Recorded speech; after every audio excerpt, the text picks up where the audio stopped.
I'm Beth Bordeaux. I'm a co-owner with Partners for Impact, and we're working with early years on the Young Child Homelessness Outreach Project of North Carolina. This project is working to address the needs of young children experiencing homelessness right now. And it's funded by the North Carolina Division of Child Development and Early Education. No child should experience homelessness. But in the 2023-24 school year, there were over 37,000 students in North Carolina public schools between pre-K and 12th grade who did not have a stable, permanent place to sleep at night. And then there was an additional 11,600 students or children under 3 years old who were also experiencing homelessness during that same year. Now, homelessness is connected to trauma. And we know that trauma can negatively impact the way a child's brain develops, not just the way they are functioning day to day or acting day to day, but actually the way they're developing. It can impact them on a long-term basis. And the way to counter that is to create stability and positive experiences. So there are ways that we can help young children today who are experiencing homelessness by connecting them with high quality childcare that will offer that stability and offer those positive experiences on a daily basis. So we have an opportunity right now to address the needs that young children who are most vulnerable in our community are experiencing by bringing them positive experiences that can be healing.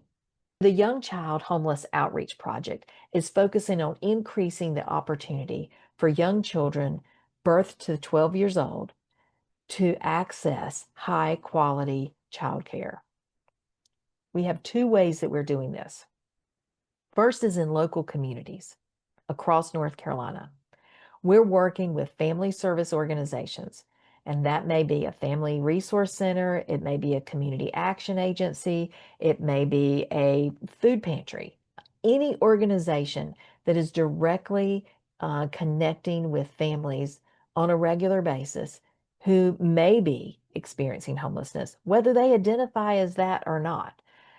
They may be at risk, or they may be having housing instability. Any of those factors that may lead them into homelessness, we want to connect with them early. So our goal in local communities is to increase knowledge and understanding about child homelessness, to support resources, family support resources in their work with families by providing information about local resources around child care resource and referral and subsidy dollars that can help children connect with high quality child care during this very vulnerable time in their family.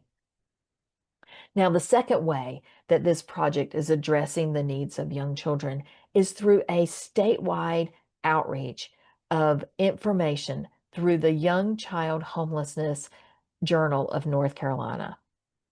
This is a newsletter that's being released at least quarterly, sometimes more often, and it is packed full of resources and information and research and the latest knowledge that's coming from across the country about young child homelessness, how it impacts a child, creative ways in which people are and organizations are addressing the needs, interesting ways in which the sectors are coming together. The early childhood professionals and the homeless service professionals are coming together and working together to directly address young children's needs. And so we're trying to put this information in the hands of people across North Carolina in hopes that more resources will bubble up, in hopes that more communities will create programming directly to address these needs, and that more communities will start looking at what the barriers are, what the challenges are that you're experiencing. We're providing focused outreach in Edgecombe, Nash, Catawba, Chatham, and Harnett counties, and more are being added to this list. You can reach out to us at ychjournal@partnersforimpact.com if you're interested in talking with us about your county. Or you can share your ideas and resources with us through the form at the end of this newsletter. Also, we'd love for you to help us in spreading the word. Share this newsletter with others. Forward the email, post it on social media, or link it to your newsletter that goes out to your constituent group. Help us to help some of our most vulnerable children. Thank you.